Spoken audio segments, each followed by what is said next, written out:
Hey, what's up? It's me, Lex, back at you with another Starfinder 2nd edition video. Today I'm going to be going over the Witchwarper in a kind of new format of my class overview style. I'm going to be trying to provide some kind of more in-universe examples as I talk about them and after I go over their abilities and like general framework for the class. I also want to lead off here, starting with complementing the map maker for the battle map I'll be using today, Kiboko. I got this nice hippo logo, and this is a freight hauler. I will be linking the map maker down below. But I have prepared a overview here, a little bit of a rundown of. I'll begin with the paradoxes, which is one of Witchwarper's subclasses, then anchors, which is their other like subclass choice, quote unquote. I want to go a little bit more into anchoring and specifically like how their quantum field works, and then go into their feats. Now, that's a lot of things up front, so let's do some simple description for the Witchwarper class. And for that, I'm going to bring over the playtest rulebook and go over it for you. Witchwarper is a spontaneous intelligence caster with 8 hit points plus your con mod, and you're focused on having like an alternate reality or some kind of paradox or some magic. You're messing with the fabric of reality that you manifest into reality. That's your special thing that sets you apart from other casters. It's called your paradox. You get a choice between 4 of them. The 4 currently in the game are the Analyst, Anomaly, Gap Influenced, and Precog. And then your second choice is your Anchor, which is kind of what grounds you to the real world and make sure that you don't slip away into your paradox and lose your concept of reality. Every Witchwarper has access to a quantum field. This is you manifesting your paradox into reality as an action when it's your turn and you don't currently have a quantum field active. You can open one up in a 15-foot radius burst within 100 feet of you. You can sustain it.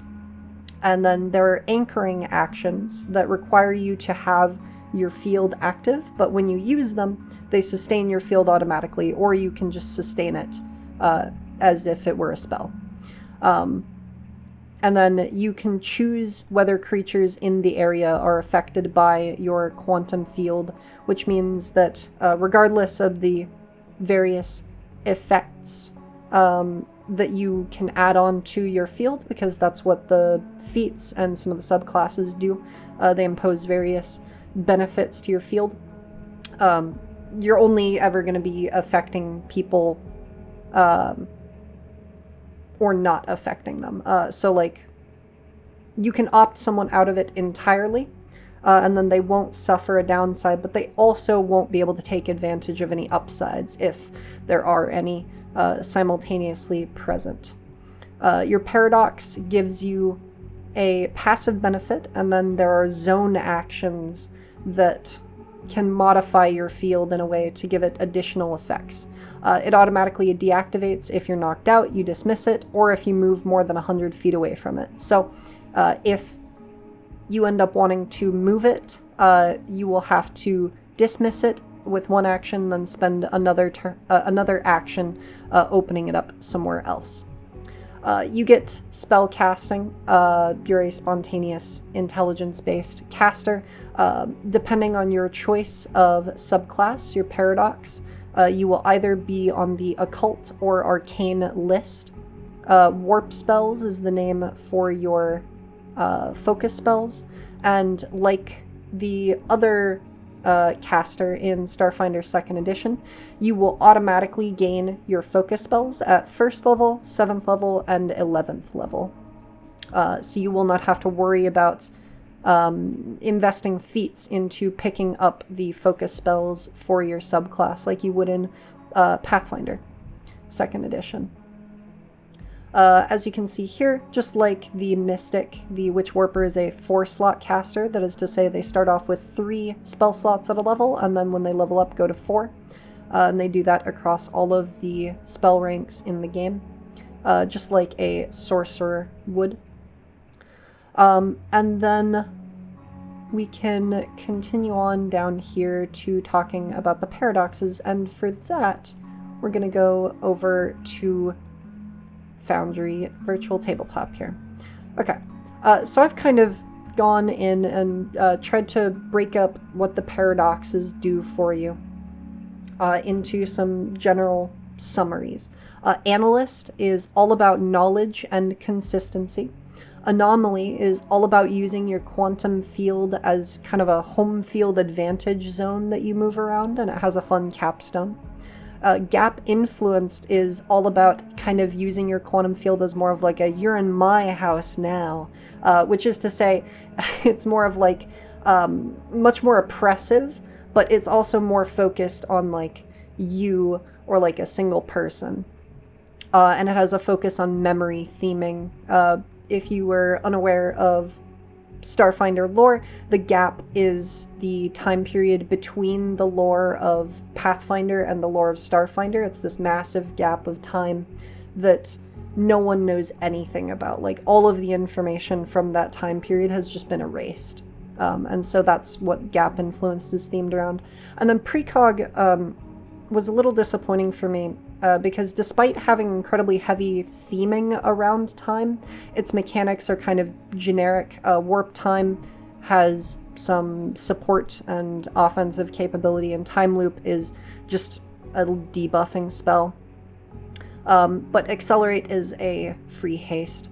To go a little bit more in depth about them though, Analyst, if you choose this one, each of them has some granted spells and a trained skill and determines your tradition. So Analyst is arcane, you get computers, and you get a bunch of spells about kind of consistency or having information.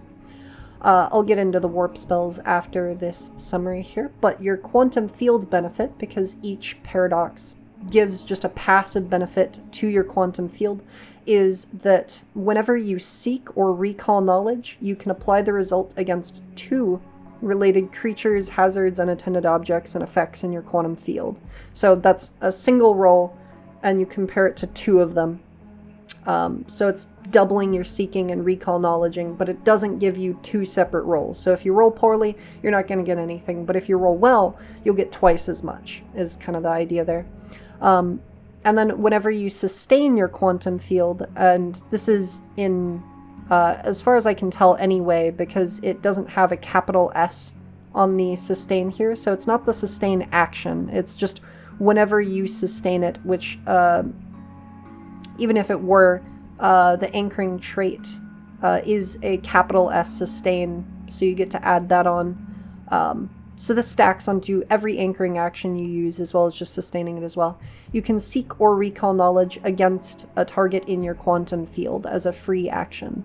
And that's quite strong, because then you're taking this action and you get to apply the result against 2 creatures, hazards, etc. in your quantum field. So it's basically giving you doubling up on knowing whatever's in your field. You get to kind of put down this zone and analyze it and know everything about it. As far as their warp spells, they start off with warp probability as a reaction whenever you fail an attack roll or saving throw. You can re-roll it and take the better results. This is very fun.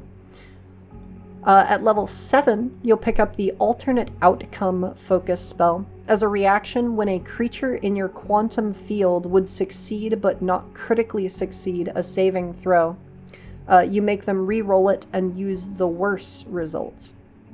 And so this allows you to basically kind of put down your quantum field, cast a spell at something, and if it succeeds the save against your spell, you can, as a reaction, try and make it worse, and it can't get better.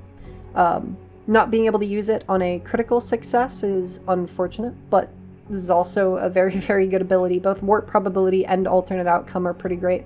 And then quantum analysis does a whole lot. It takes an action to cast. You get this at 11th level. It's sustained for up to a minute. And then it makes it so that targets can't benefit from circumstance bonuses to AC due to cover against your attacks.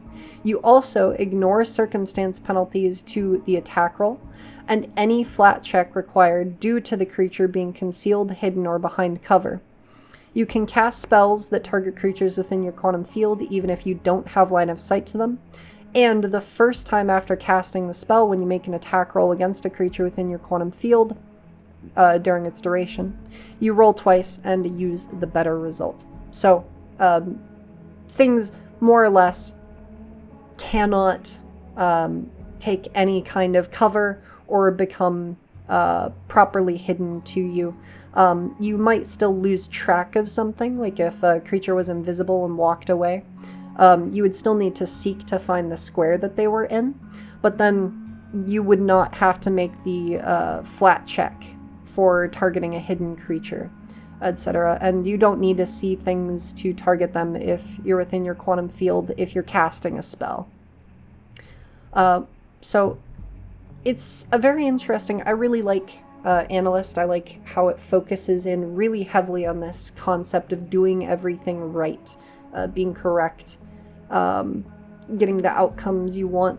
And something I wanted to add on to here is that all of the warp spells have the anchoring trait, which means that they can only be used while your field is active, and they will sustain your field if it's your turn. So warp probability as a reaction, if you were to use it off of your turn, it would not sustain your field. But if you use it, say on an attack roll, during your turn, you strike someone, you miss, you use this to reroll it, it will sustain, and then you won't need to spend an action keeping your quantum field active. Just a neat little thing to keep in mind there. But yeah, I'm a big fan of Analyst. I think it's very strong. They put in a field test note at the bottom of the spells section talking about how a lot of these spells are intentionally quite strong. They wanted to experiment with things, see what clicked, see what didn't. I like Analyst a lot. I think it finds a theme and follows through on it mechanically very well, and I think that tying these abilities to focus spells means that they might not even necessarily be too strong. I think that they are very strong, but particularly with focusing on having your quantum field be kind of this focus point for a lot of it, I'm a big fan. Anomaly is up next. This is about kind of being very strange and taking advantage of that to use your quantum field as like a general advantage for you and your party. You are arcane. You're an arcane caster. You have the deception trained skill. You have a lot of occult-ish spells on here. And then some of them aren't even on the arcane lists, like Soul Surge here, Divine and Primal, which is very interesting. I think I like that format, adding things that are appropriate even if they're not on your spell list to your granted spells. And then your quantum field benefit is that anytime an enemy within your quantum field attempts a concentrate action, that action is disrupted unless they pass a DC 5 flat check. Not exactly reliable. I wouldn't even say particularly strong, but it might catch things out. The big thing I would say is remember to actually do this, because I feel like this would be a very easy thing to forget to do in a real live combat. The GM is like, oh, they're going to cast a spell, and they cast it. And then a few minutes later, it's like, wait, that had the concentrate trait. They should have had to make a flat check. But I think it's very rarely going to do anything, unfortunately. But then getting into Anomaly's focus spells, you start off with Warp Terrain. This is a single action, and it modifies your quantum field until you cast Warp Terrain again or dismiss the spell for as long as your field remains active. And this isn't a zone action. Zone actions apply additional effects to your quantum field and can only be applied to quantum fields that don't already have a zone effect on them. Basically, I am changing it to this zone when you use these actions, so you have to kind of set in what you want, and this will stack on top of that because it does not have the zone trait. But you can choose to either make your quantum field difficult terrain and allow you and your allies to move through that difficult terrain normally and take cover using its features. So it turns it into kind of like a shield bubble where inside everyone on your side can take cover and isn't impacted by the difficult terrain at all. Alternatively, you can suppress terrain in your aura, which turns any existing difficult or greater difficult terrain into normal terrain within the area. This doesn't apply to effects that cause a creature to count squares as difficult terrain. So like Solarian, when you critically hit with a Graviton attack, a creature treats all its adjacent squares as difficult terrain. Doesn't change that. It only changes the actual like map.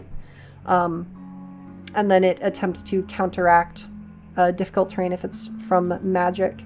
At 3rd rank, it heightens to allow you to try to fill it with fog, smoke, or anything else that functions as the mist spell. So concealment within to everything else within and to everything outside. And at 6th rank, when you heighten it, you can choose to have the quantum field become greater difficult terrain when you do the first option here. A lot of fun stuff there, getting to add effects on top of your quantum field so that you can get a whole lot of terrain advantage, for example. Very solid. World Warp is the next one for Anomaly here. You place a 10-foot burst within your quantum field, and then a Fortitude save happens against a random effect. You roll a d6, and one of these things happen. A supernova, an earthquake, inferno, eldritch storm, flash freeze, or radioactive blast. These just change the damage types, do a different like critical failure effect. It's generally a lot of fun randomness here. I wouldn't say particularly great, because I struggle generally to value randomness as like an optimal choice, but it's definitely good and it's fun, which is the big thing, and it's a focus spell for some burst damage on a Fortitude save, which is always interesting to see. And then at level 11 you get Parallel Forms, where this one has some wording issues with it, but the general concept is you cast the spell, you can sustain it for up to a minute. As long as you sustain it, you get to be 2 of you. When you cast it the first time, both copies of you stride from your current space, then take a single action. If the actions are both attacks, so like shooting a gun, they have to target different creatures, but they use the same multiple attack penalty and only count as a single attack for your multiple attack penalty.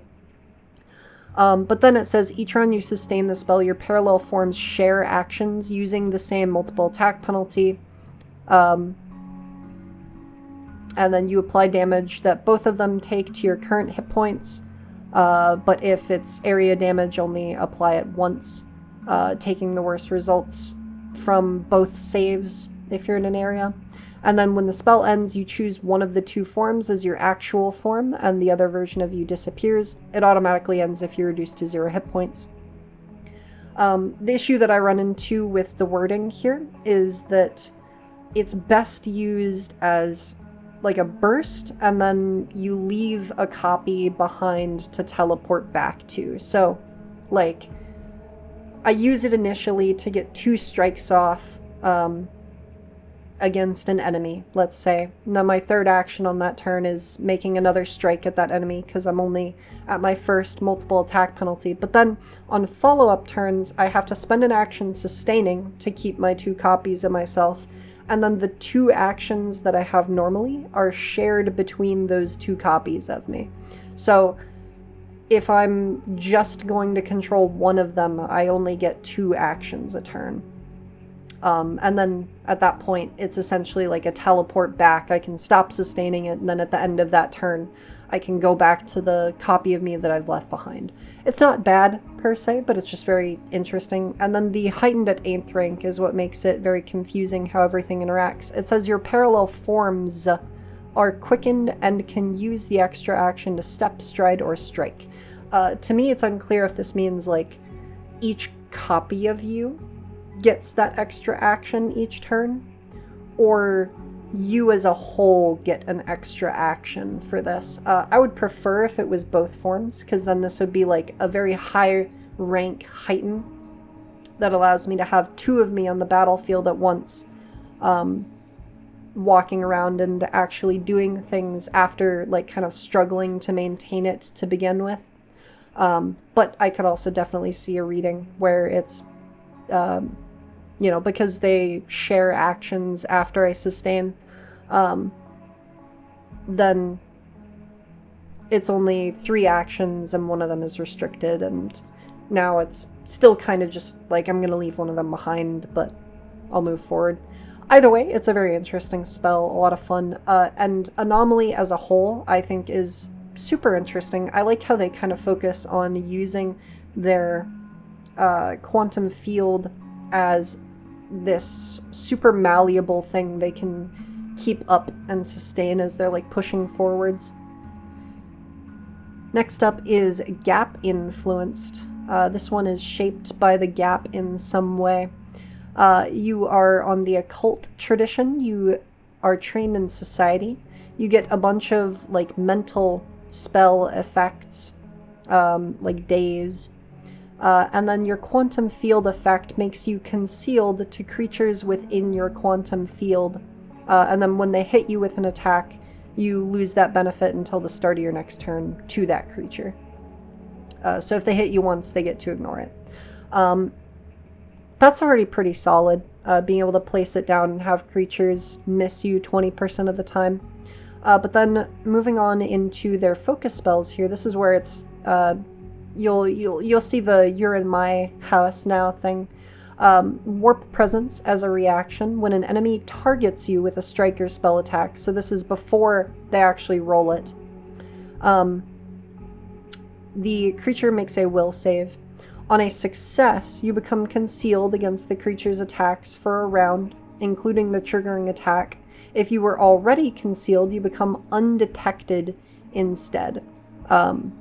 Which, because they're already targeting you, probably just means hidden, which means a DC 11 flat check if you're already in your aura, your field, and would be or if they're in your field and that makes you concealed to them, then you use this reaction, then you become hidden, basically.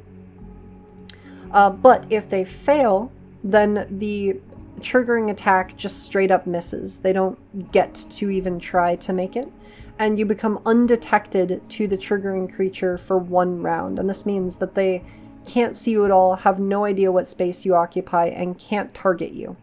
So they can still guess which square you're in,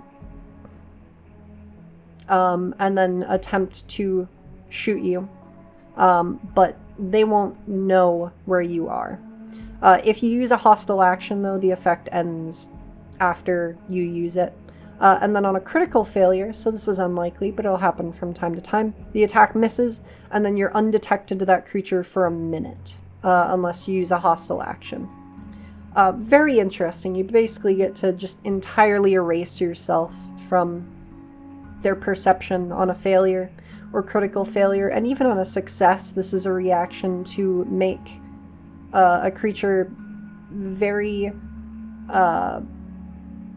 much less likely to be able to hit you with the attack that triggers. When we get into their 7th level focus spell here, Forget. You target a creature or object in your quantum field within 30 feet of you. They make a basic will save, and then for the next 10 minutes, the Well, I should say, you target the creature or object in your quantum field within 30 feet of you. The will save is for other things. For the next 10 minutes, the target is invisible while within your quantum field, and memories of the target are temporarily erased or rewritten. So everything just kind of forgets that the creature is there. This makes it undetected to all creatures, so they don't know it's there, they can't target it. But then, the first time an enemy attempts to locate the target, like by seeking or using recall knowledge to recall information about the target, they take 5d8 mental damage with a basic will save, as they suffer painful migraines trying to process information. So, more or less, this is 2 actions: target someone in your field, they become invisible and undetected, which means that until they do something, enemies won't know at all that they're there. And then once they do something and they're just invisible, when they say move and creatures no longer know what square they're in, they're going to need to seek to try to find them. And if they do, those creatures will take damage and potentially even become confused on a critical failure. It's a lot of fun, long duration, and particularly because of that long duration, you can more or less just keep this up on one of your party members, since you can refocus during that 10-minute duration. You put down your field, cast Forget on them. For the next 10 minutes, they'll be invisible while within your field, and creatures will forget that they're there. The biggest thing that is strange about it to me, at a practical setting, like at a table, is the fact that it becomes undetected to all creatures. All the memories are erased or rewritten, which means that you cast this on someone and you, even the caster, will forget that they're there. And on a strict reading as well, they forget that they themselves are there, but that's clearly not intended, so, hand wave that away. But I find it very interesting that because this isn't hostile only, it also makes you forget you have a teammate.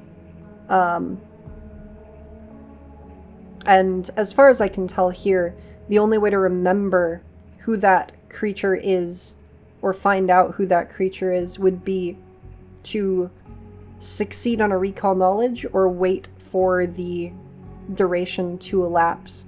Now, there's always the potential that this memories of the target are temporarily erased or rewritten is meant to be flavor text.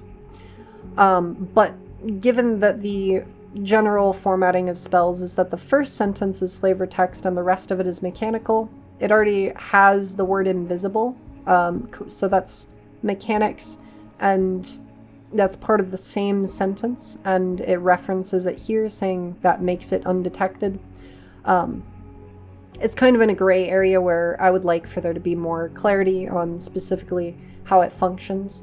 But I think that possibly the most reasonable reading here is just that it makes the creature undetected, not actually like completely removing memories.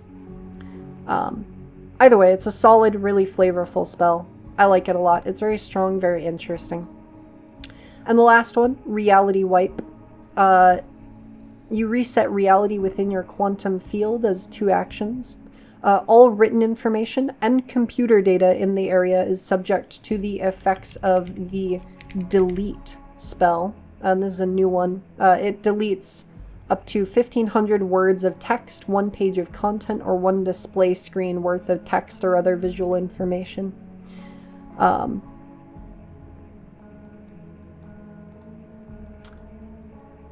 And then you attempt to counteract any spell whose area or targets are in your quantum field, as per the Dispel Magic spell. If the counteract attempt succeeds, it prevents only the portion of the spell inside your quantum field, which is very interesting. So someone could put down darkness overlapping with your quantum field, and you could remove the darkness within your field. You can also just dispel all of the spells on someone in your field. So if someone is really stacked up a bunch of buffs, you spend an action throwing down your quantum field, 2 actions on reality wipe, and if your counteract check succeeds, you just remove all of the spell effects on them. And because it's a focus spell, my assumption is that the as dispel magic is supposed to be like heightened to this rank. And then finally, after all of that, creatures in your quantum field take 8d6 spirit damage on a basic will save, and if they critically fail, they're stupefied 2 for a minute. Very strong. A lot of anti-magic stuff in here. Really flavorful with the use of delete, being able to just get rid of information. And then stupefied 2 is super strong as a spellcaster as well.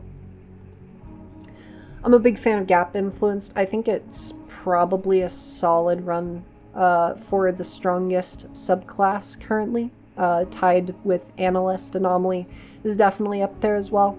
And then finally Precog. This is the one that I was the most let down by, but it's not bad. You're a cult. You are trained in piloting. You get a bunch of kind of like flashy spells. Things like Injury, Echo, and Instant Virus. It's kind of like flashy and time-based things. And then your Quantum Field, an enemy creature that uses a move action inside your Quantum Field takes a -5-foot status penalty to their speed during that action. And you and your allies get a +5 when you do the same thing. So everyone's a little faster or a little slower in your field. Not the greatest, but not a terrible thing either. Your initial warp spell is Warp Time. As an action, choose either yourself, and you gain 10 temporary hit points, which lasts for a minute, or a creature within your quantum field. They take 1d10 void damage with a fortitude save, and then if they fail, they're also enfeebled 1. With no listed duration, but I would assume for a round, and then on a critical failure, enfeebled 1 for a minute. And this heightens every other level by, or every other rank by a little bit. I'm not super sold on it. The action cost is obviously very low, and they tried to flavor it with the rewind and the fast forward, but I think it just doesn't feel like time magic to me. This feels like, you know, it's temporary hit points and some void damage. Not terrible, but I'm not too satisfied with it. Accelerate is what they get at level 7. It's just haste, but only on yourself, and you're able to step with the extra action, which haste doesn't. And then finally at level 11, you get Time Loop. One creature within your quantum field makes a will save, and then they either become stunned 1, 2, or 3, depending on the results of their save, and if they critically fail, they're also slowed 1 for a minute. And when it gets heightened up to 6th rank, which is where it will be when you get it, because you get it at level 11 automatically, you can target up to 5 creatures within your quantum field, so it's kind of like slow. I don't dislike it. I just think that it's a little, I don't know, underwhelming. It doesn't quite fit theme-wise to me. But overall, I'm a big fan of the paradoxes. I think that they're a great design. I really like the focus spells, and particularly granting the focus spells automatically. I think does a lot for making the class feel like it's following these unique paths that have been set forth for it. And I really like the format of being able to open your quantum field, and it has these benefits, and then you sustain it with various methods and can apply even more benefits, or in some cases offensive abilities to it. Next up, I wanted to get into talking about the anchors. These are your second choice for subclass, quote unquote. It's what connects you to the real world. You can choose either core memories, focal point, or tangible object. Core memories feels kind of like it's a continuance of the analyst paradox. It's all about information and being ready for things. All of them are themed around like being consistent in some way, just different parts of the game that they'll be consistent in, which fits very well with the theming of being grounded to reality. Focal point is kind of about remaining physically capable and being able to carry out your actions through focus, which makes sense. And tangible object is all about knowing what's real and staying mentally focused. So we'll get into core memories first. Each anchor has an anchor benefit and an anchoring action. Core memories. During your daily preparations, choose a skill that you're trained in and you gain assurance in that skill. If you're expert and it has the recall knowledge action, you also gain automatic knowledge, which gives you a free action recall knowledge using assurance at the start of your turn. And then you gain the restorative recollection anchoring action.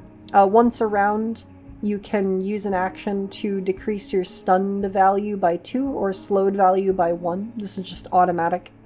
And if you already lost an action this turn due to the condition, you can recall knowledge just as part of this for free. The biggest issue here, and it's been brought up by other people, so I won't linger on it too much, is that you can't act while you're stunned, so this only actually works with slowed. But I think it's solid enough as an action.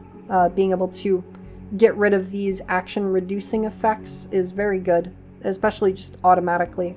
And being able to then gain an action back with recall knowledge, especially if you are an analyst and are getting double ups on your quantum field, as all of these anchoring actions have the anchoring trait. Again, you can only use them when your quantum field is active, but they'll also sustain it automatically. So this is some great action compression. If you lose your actions, you're getting a lot of bang out of this to keep you in the fight with core memories. Focal point gives you steady spell casting as its anchor benefit, and you gain the intense focus action.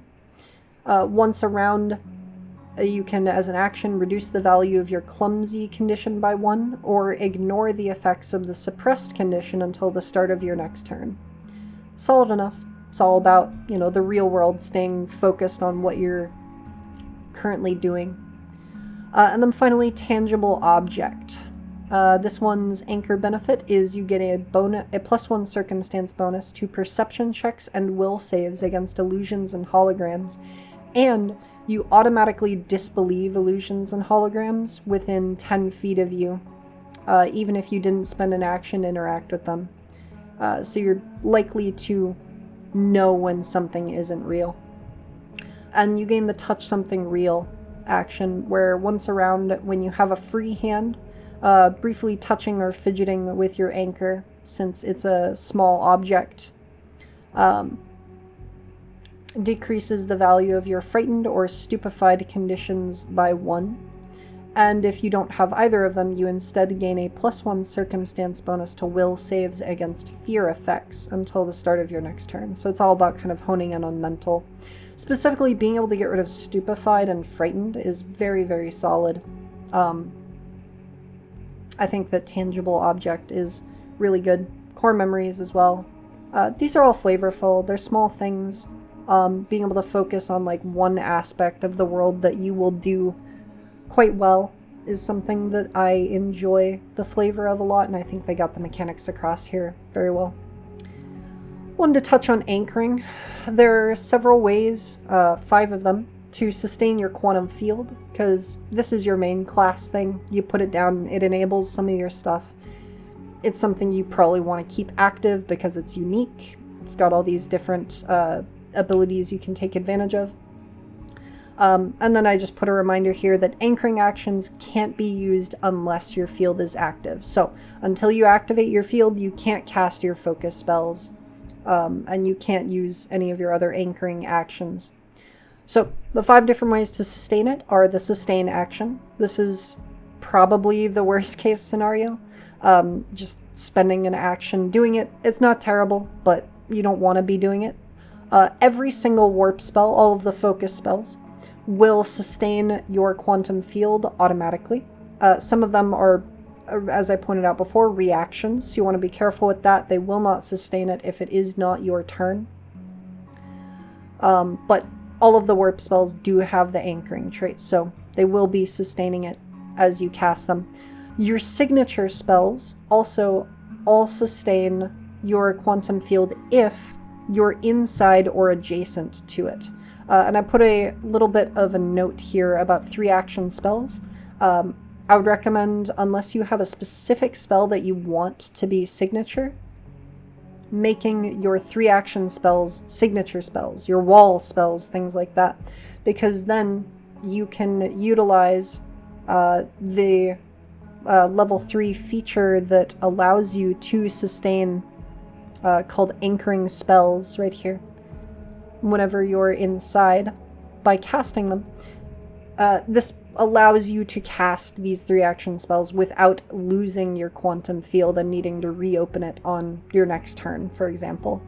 So that's just a small interaction there. It kind of opens up and creates this tailored list of things, but it does encourage you as well to be within your quantum field, which some of the effects seem like they should be used more offensively. And I think it's this kind of balance where, like, you get a home field advantage when you're in your own field, but you can still use it at range offensively. It'll just be more difficult to sustain. The anchoring action from your choice of anchor, as we went over before, all of them have the anchoring trait and so will sustain it automatically. For me personally, it feels kind of strange to have the thing that grounds you in reality also sustain your paradox. It works well mechanically, but just the narrative is kind of strange to me. And then finally, there are various feats that take advantage of or manipulate your quantum field. A lot of these are zone feats, so these are feats you'll only be using once per activation of your quantum field to apply some effects to them. But there are reactions too, which I wanted to point out, like warp wounds as a reaction when you take damage from an enemy.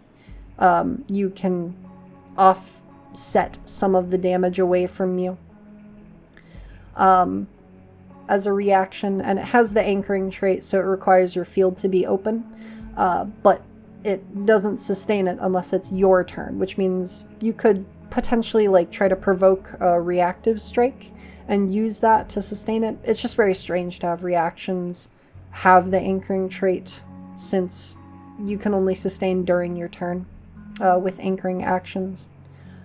But anyway, those are the 5 different ways to sustain your quantum field. It's a variety of ways, and I'm very glad that there is this kind of wide berth of it, because I think it's going to make the action economy of the Witchwarper feel a whole lot better when you have this whole slew of different ways that you can create and sustain your main features. Finally, I wanted to get into the feats for the Witchwarper. Specifically, I just wanted to touch on a small thing. At level 2, it's just 4 reactions, 1 for each subclass, which is very odd, because if you aren't interested in it, you have to take another first level feat. And while there are plenty of them, there's 5 of them, it's just very odd to have second level only add 1 feat to everyone, and it might not be something you're interested in, though I do appreciate them giving you a reaction. And then something else very strange to me is at level 6 here, they open up massively the different ways you can interact with your quantum field. They add the enlarge quantum field action, which makes your quantum field larger, and is worded in such a way as well that you can use it to make your quantum field huge very, very quickly, up to its maximum size. Quantum Aura which changes it into an aura that follows you. And quantum transposition, which as an action sustains and moves your quantum field. And you can't use it if it's an aura, but I just found it very strange that they kind of put all of the different ways to open up the utility of your quantum field from being like, set it, keep it there, or like every other round, or like dismiss it and then resummon it. All of that at 6th level was very strange to me to not have those earlier. And I think that the wording on enlarge quantum field could do with a touch-up here, because as an anchoring action, but not a zone action,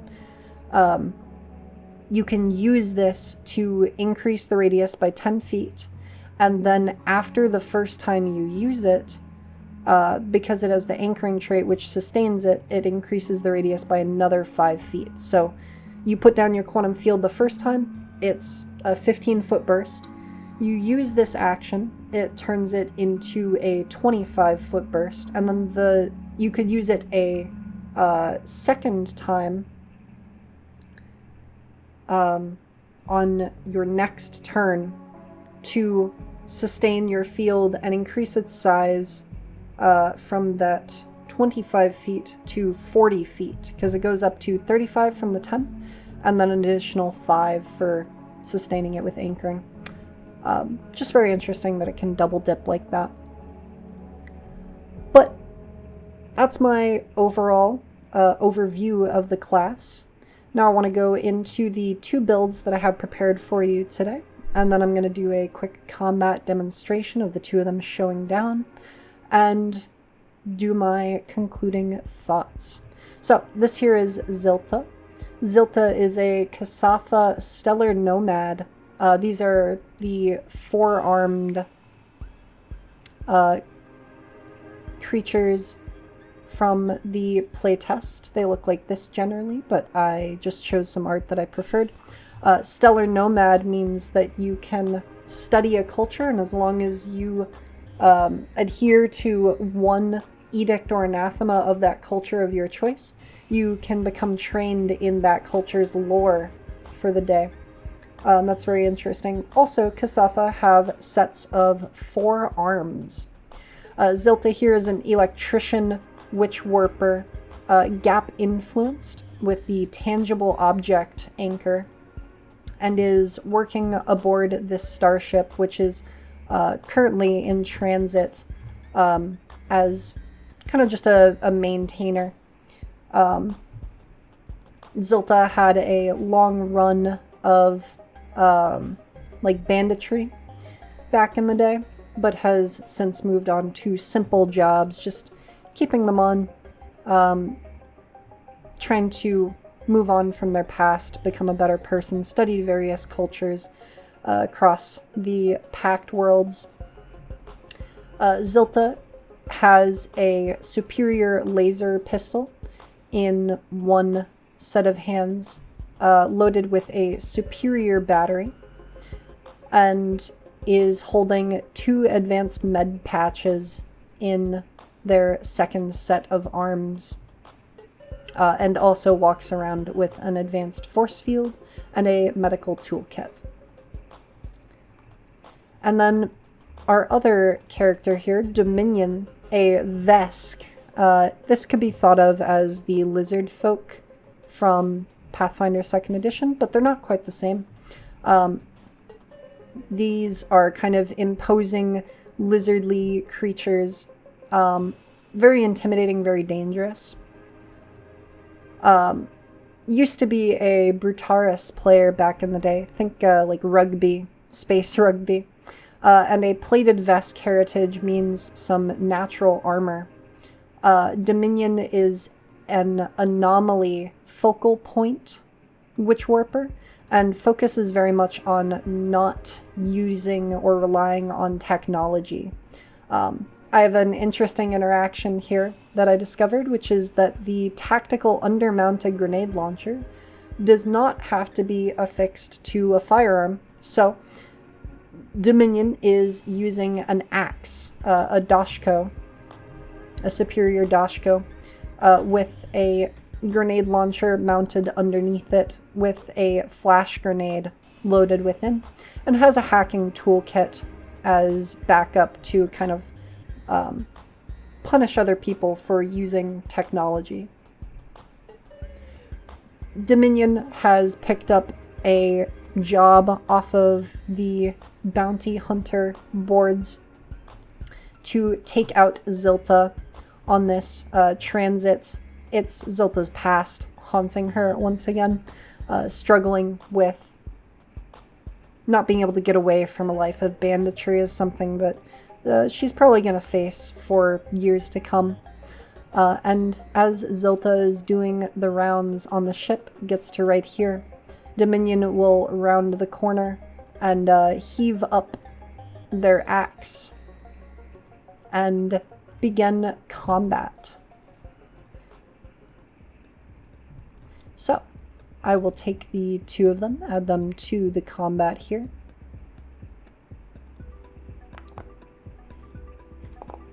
And then as part of both of them rolling initiative, they both have the Quantum Pulse feat and can open their quantum field by using Warp Reality. Dominion has the Quantum Aura feat, and so will be turning their aura into a 10-foot emanation around themselves. And this aura causes creatures who attempt a concentrate action, enemies that attempt concentrate actions to become disrupted on a DC 5 flat check. Zilta is going to open up the quantum field just right here between the two of them. I placed that right here between the two of them, kind of opening up this path to it looks very green. There are like trees overhanging the area. This is gap influenced. Zilta's field is kind of reminiscent of maybe an old planet, something like old Galarian. Whereas Dominion's quantum field, this anomaly, is more of like an ominous hum, and like the air kind of seems to shake. And then the gap influence benefit means that creatures within the quantum field will treat Zilta as concealed. And then we will begin this combat.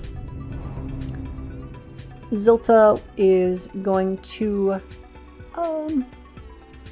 head off with enlarging quantum field.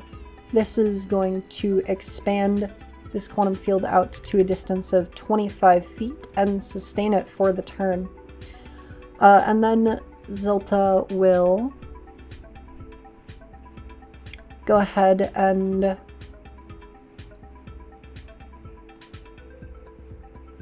spend 2 actions casting Forget.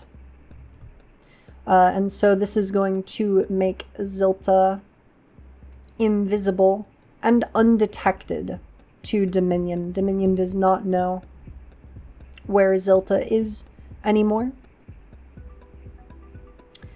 And then that will be all of Zilta's actions for this turn. Although Zilta could use Spell Surge ammo here, there are no actions with which to strike. So that will be Zilta's turn. Moving over to Dominion, with no knowledge of where Zilta just went, Dominion is going to spend an action, well, 2 actions on hasting themselves to gain some benefits across the length of this combat, and a third action simply on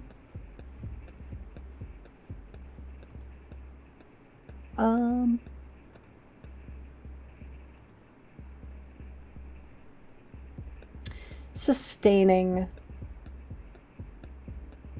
Oh, yes, using the quantum entanglement feat to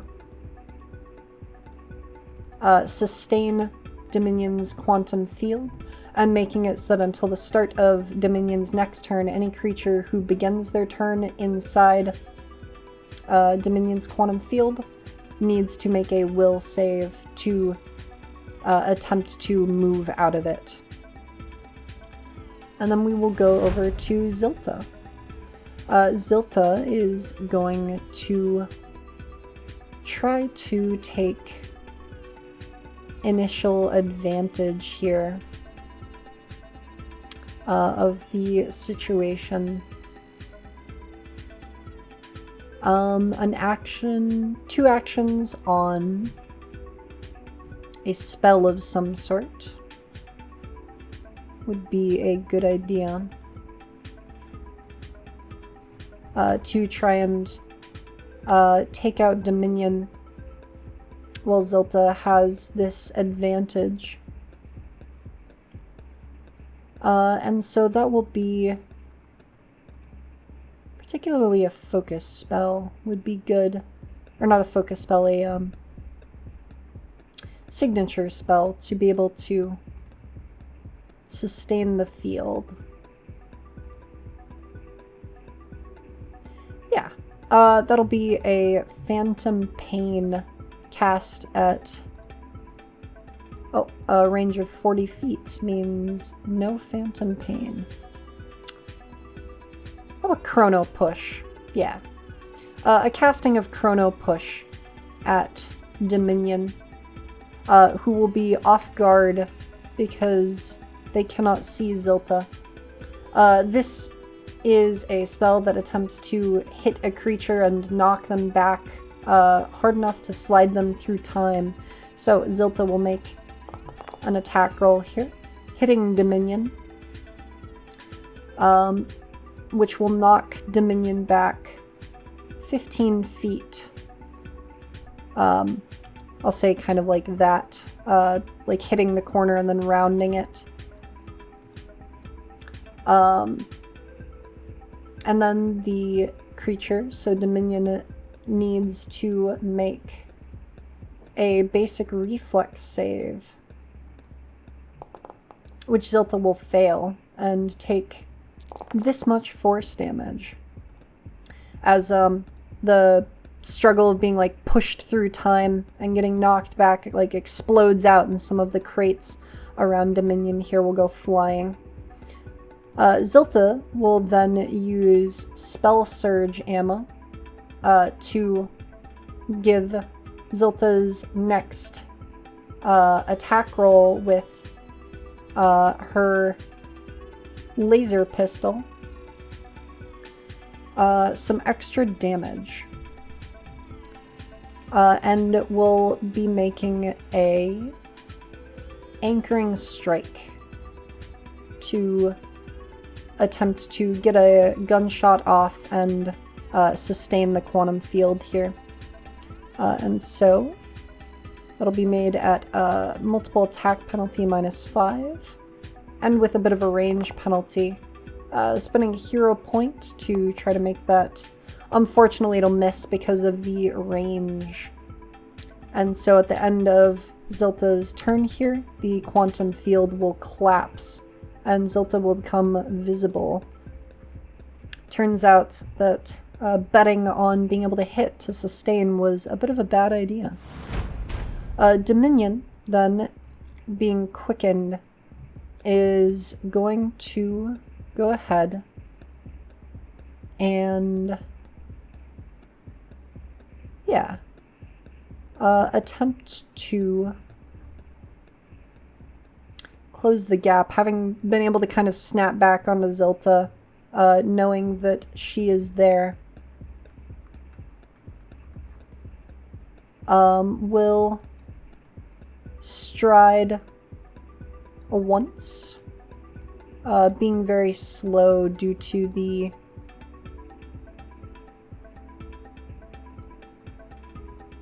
shouldn't be that slow. Oh, okay. Yeah, we'll stride forward once with the hasted action. We'll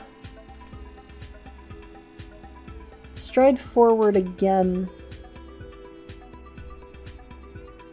to enter into melee combat with Zilta here. And we'll spend an action on an anchoring strike, swinging their axe. That'll hit, which then sustains the quantum field here. And we'll do some damage to Zilta. Zilta kind of gets hit by this axe and starts like catching a light as it kind of buzzes through with fire. And then Dominion's last action will be Tear Wound.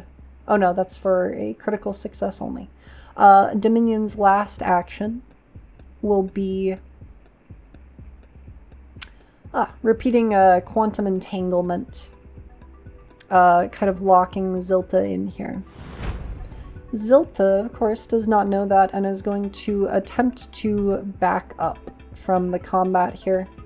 And we'll need to make a will save as she gets here and attempts to cross the threshold. A failure will disrupt the action and Zilta will remain right here. Zilta will use an action to warp reality, placing down that 15-foot burst right here, which makes her invisible once again, because the duration of Forget just continues. And with Dominion off guard,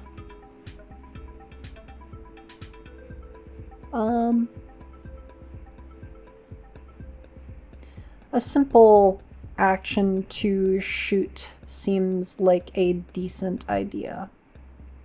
Making this an anchoring strike because it does have a critical success benefit, but will unfortunately be a miss due to a low roll. And now Dominion knows what square... Well, Dominion already knew what square Zilta was in, but just can't see her. Dominion will be taking a 5-foot stride with the haste to close in on Zilta here. We'll spend 2 actions casting See the Unseen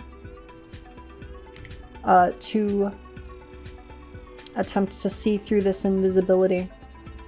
And that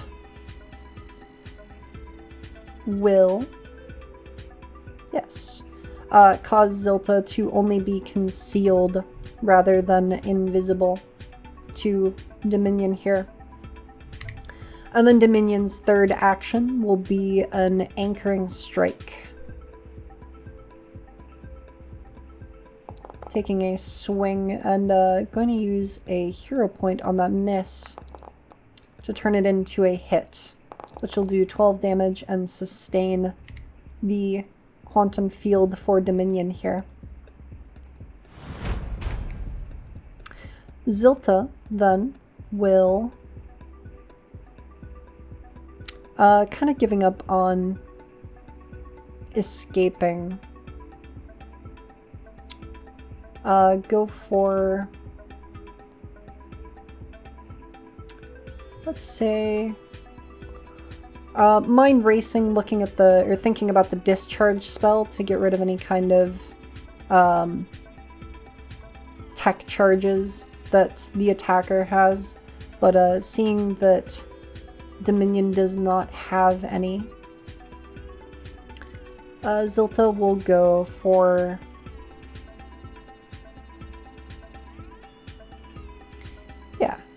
let's say a casting of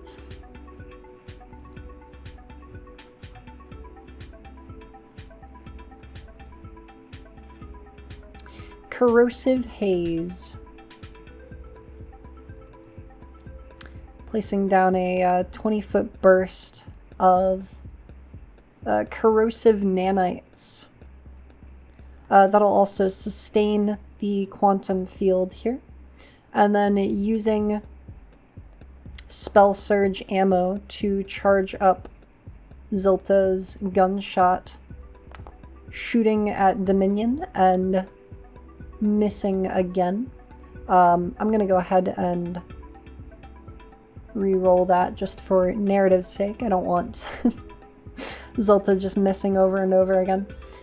So the Spell Surge ammo and a 6th rank spell means that 6 extra acid damage will be added to the damage here.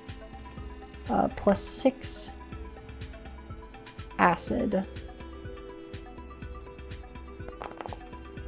And so Dominion will take some extra damage. Alrighty. And then we will move on to Dominion again, who is going to take some acid damage from Corrosive Haze, or not, with a critical success on the die. Dominion will take a stride, though, to get out of the area of effect. And then we'll go for attempting to, yeah.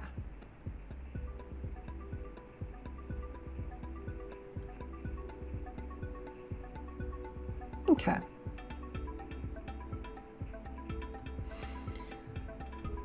Attempting to really shut down Zilta here with a casting of some focus spell. Phantom Pain. Ooh, but will fail because of Zilta's concealment. Still casting the spell will sustain Dominion's quantum field. And then Dominion will go in for simply an anchoring strike to attempt to deal some extra damage, but will miss again due to the concealment and also just rolling poorly on the die.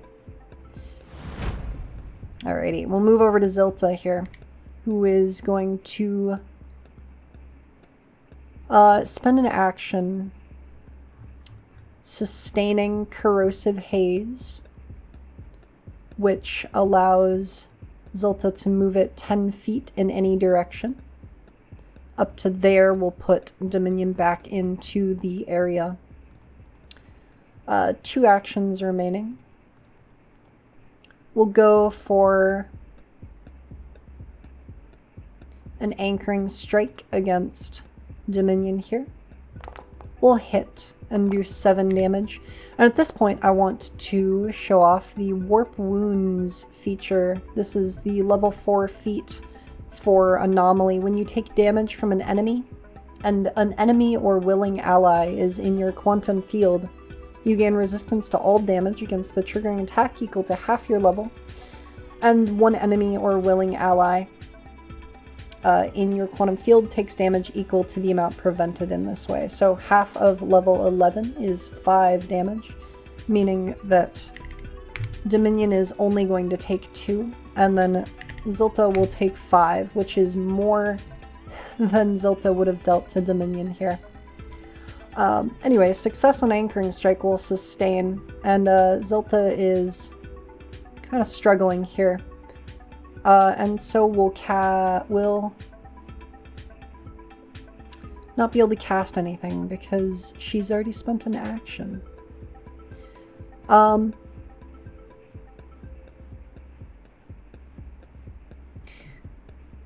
shoot again, I suppose. And we'll miss. I'm going to move over to Dominion here, who feels like they have a pretty solid upper hand, although they are going to have to make that save once more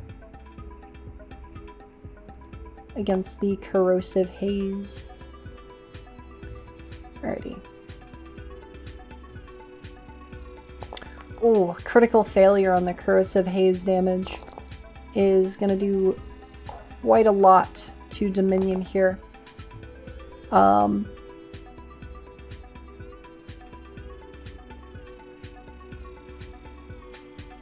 And using warp wounds to reduce that damage by 5 and do 5 more damage to Zilta seems like a decent thing to do. Dominion will spend an action on Quantum Entanglement, which sustains the field and makes it so that Zilta will struggle to leave. An action on Striking, missing again because of the concealment. This has been a really good use of Forget by Zilta here. And struggling with this Forget over and over is a real downer. So that'll be a Dispel Magic out of Dominion here. Attempting to counteract. 22 against a spell DC of 30 will be a failure, so Zilta's Forget will remain active. And then Dominion will take some damage from that persistent. Zilta is going to cast Translocate to warp up on top of this 30-foot high container here. And we'll use Spell Surge ammo to get a bonus to damage on an Anchoring Strike against Dominion here. Oh my goodness. Another miss that I will simply treat as a hit because I would rather the narrative not be biased by the dice here as I'm trying to show off things. I hope that doesn't bother you all too much. And that hit will gain a +4 damage bonus of force. Solid 15 hitting Dominion here. And then sustaining the quantum field. But Zilta is no longer concealed. Dominion is going to have to make that Fortitude save again. Failing. And taking the acid damage.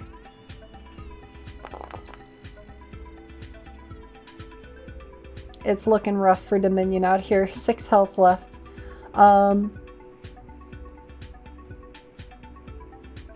Yeah, I think in this case, Dominion is going to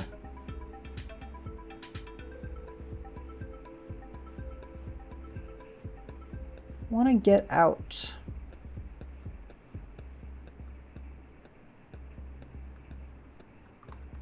Yeah. Using parallel forms, splitting into 2 copies of themselves. One of them will stride away to the north, and then the other one will stride down here through this whole mess. The quantum field, I believe, would follow both of them. So that's what I'm going to assume. And then each of them can take an additional action here, which is going to allow Dominion to get behind cover here. And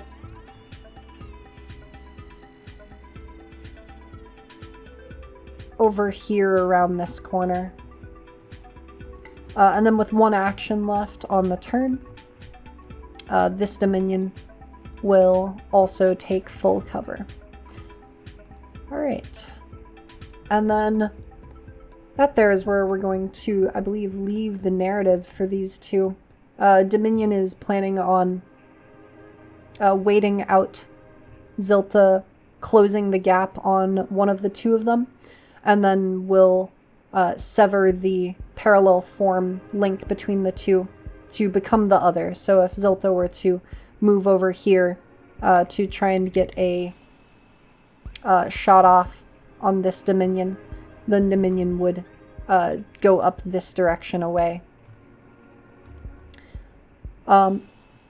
Very interesting combat. I think that I probably showcased the quantum fields poorly in this situation because there were only two combatants and I was running both of them, and they're quite complex sheets because of all the spells that they have access to, but I hope that I was able to demonstrate some of the utility and benefits and versatility of these classes.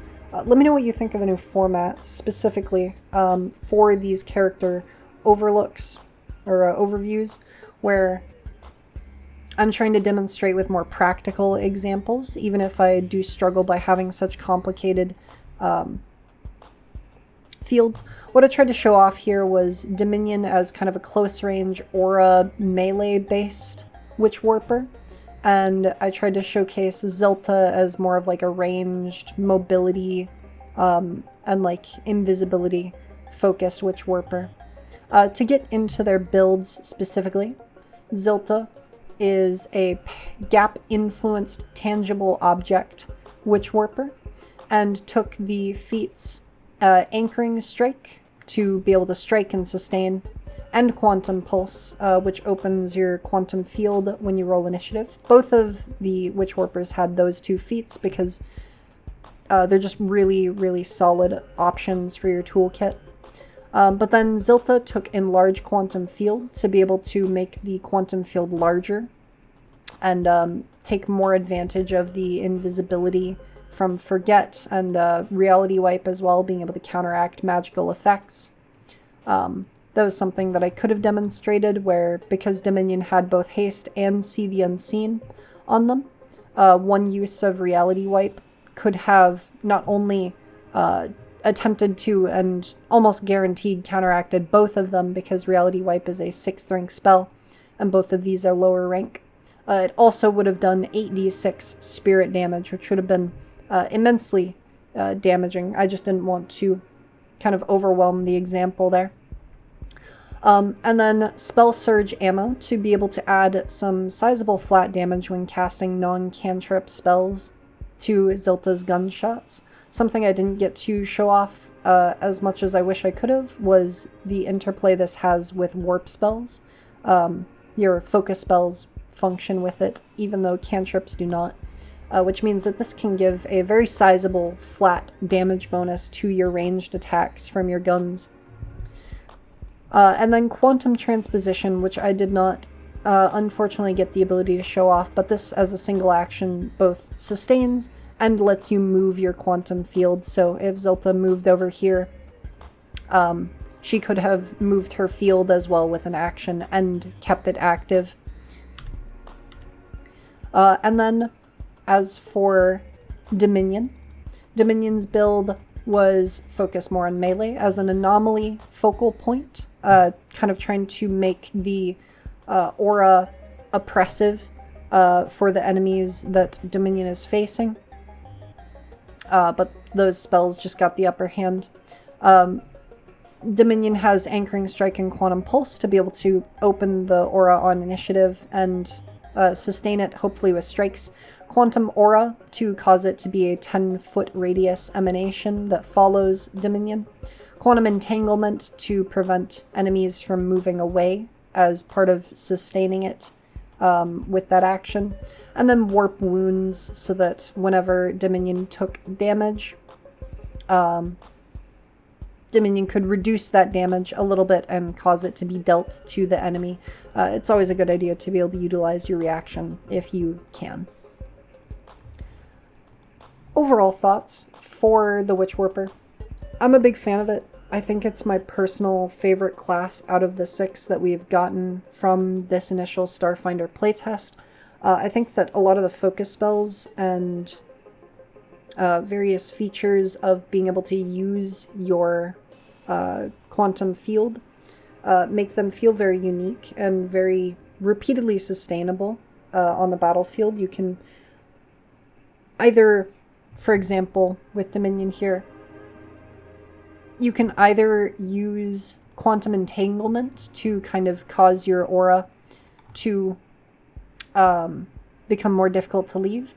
I also want to point out, I did give the example, the concentrate flat checks for spell casting should have been influencing Zilta that entire time. Zilta cast several spells, so let's see.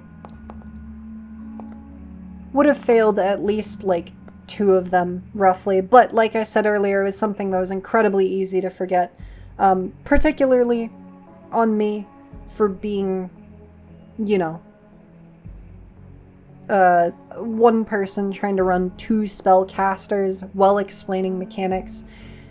It's a whole mess, but as you can see, the quantum field can absolutely change how a battle can go. That second failure here, that 4, might have been the caustic field that then just the corrosive haze, there we go, that absolutely wiped out Dominion's health in the example. So really have to keep on top of those, and it shows kind of how impactful these fields can be. I think maybe that was even a good thing that I forgot about it, because it exemplified 2 points that I made. I think that's solid enough for me. But yeah, I'm a big fan of Witchwarper. I think it has a lot of versatility in how you can build it. I'm a big fan of the infrastructure of being able to use your field either as offense or as defense, and being able to kind of tie it more closely with your game plan or use it as kind of its own spell. I really like the class. I'm looking forward to seeing how it does or doesn't change.